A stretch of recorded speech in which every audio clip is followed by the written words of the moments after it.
सभी को जय यीशु।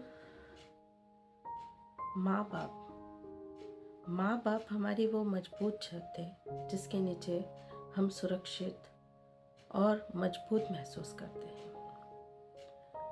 लिखा है नीति वचन 1 के 8 और 9 में, हे मेरे पुत्र, अपने पिता की शिक्षा पर कान लगा और अपनी माता की शिक्षा को न तज, क्योंकि वे मानो तेरे सिर के लिए शोभायमान मुकुट और तेरे गले के लिए गच्छ माला होगी।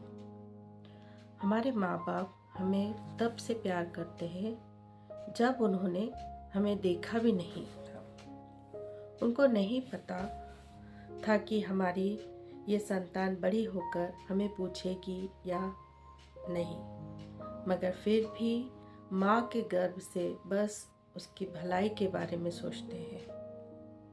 उनको नहीं पता था कि ये संतान बड़ी होकर हमारे दुख में हमारे साथ होगी या नहीं, हमें साथ देगी या नहीं।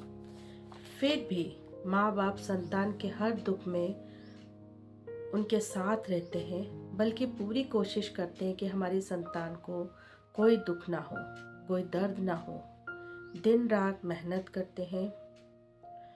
तब हमको किसी चीज़ का एहसास भी ना था, ना भूख का, ना सुसु पोटी का, ना हम बता पाते थे, ना बोल पाते थे। तब भी वो हमें समझ जाते थे। बिना कोई लालच के अपनी हैसियत से ज़्यादा देने की कोशिश करते थे। माँ बाप के इतने एहसान हैं कि हम गिन नहीं सकते, ना चुका सकते हैं। आज जिस तरह संतान बड़े होकर अपने माँ बाप को नज़रअंदाज करते हैं, सोचो अगर माँ बाप ने तुम्हें नज़रअंदाज किया होता तो आज तुम जिस काबिल हो क्या होते। माँ बाप का आदर करो और उनके कड़वे बोल पर मत जाओ, उसके पीछे का मकसद समझो। जो औलाद अपने माँ बाप से ऊंची आवाज़ में बात करते हैं, ध्यान रखो तुमको बोलना माँ बाप ने सिखाया है। तुम क्या बोलते हो? तुम बोलते हो कि तुम नहीं समझते। अरे माँ बाप नहीं समझते तो तुम मर गए होते। पता नहीं तुम्हारा क्या होता। अगर वो आपको अच्छा बुरा समझाते हैं तो ये उनका फ़र्ज़ है और वो आपसे प्यार करते हैं, आपको बचाना चाहते हैं हर बुरी बात से। आज भी वो ये नहीं चाहते कि आपका कुछ बुरा हो। जब आप कमज़ोर थे वो आपके साथ थे, आज वो कमज़ोर हैं। आपका फ़र्ज़ बनता है कि आप उनके साथ रहें। अगर आप उनको सुख नहीं दे सकते तो दुख भी मत दो। किसी माँ बाप को अपनी औलाद से कुछ नहीं चाहिए, ना वो उनके पैसे के भूखे हैं, ना कि वो अपने लिए या कोई बड़ा कुछ चाहते हैं।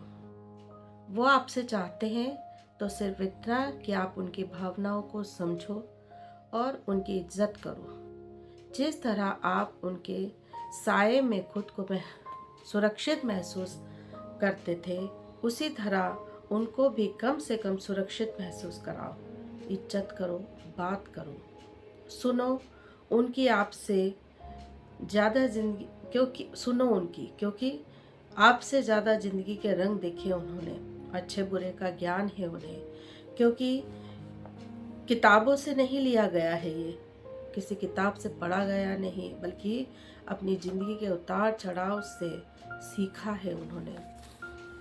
अपनी छत को कमज़ोर मत करो, तोड़ो मत, उन्हें मजबूत रहने दो, क्योंकि अगर वो मजबूत हैं तो तुम भी उसके साए में सुरक्षित हो। आइए हम सब अपने माँ बाप के लिए प्रार्थना करते हैं। थोड़ी देर हम आंखें बंद करेंगे। जिनके माँ बाप इस दुनिया में हैं उनके लिए भी, और जिनके माँ बाप इस दुनिया से चले गए उनके लिए भी धन्यवाद देते हैं पिता परमेश्वर इस सुंदर क्षण के लिए। धन्यवाद देते पिता परमेश्वर हम अपने माता पिता के लिए कि आपने हमें इतने अच्छे माता पिता दिए।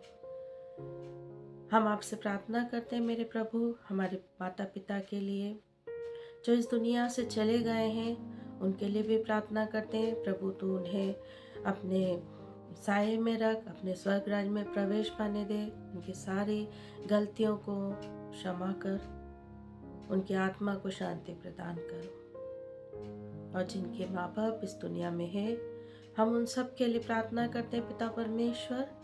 हे प्रभु यीशु, आप उन्हें अपने साये में रखिए, अपने पवित्र लहू के घेरे में रखिए, उन्हें अच्छा स्वास्थ्य दीजिए, उनकी ज़रूरतों को पूरा कीजिए, उन पर अपनी दया बनाए रखिए।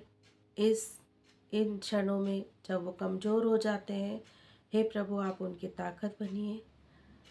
हे पिता परमेश्वर, हम अपने माता पिता को आपके हाथों में सौंपते हैं। आप हमारी प्रार्थना को सुनिए और ग्रहण कीजिए। धन्यवाद।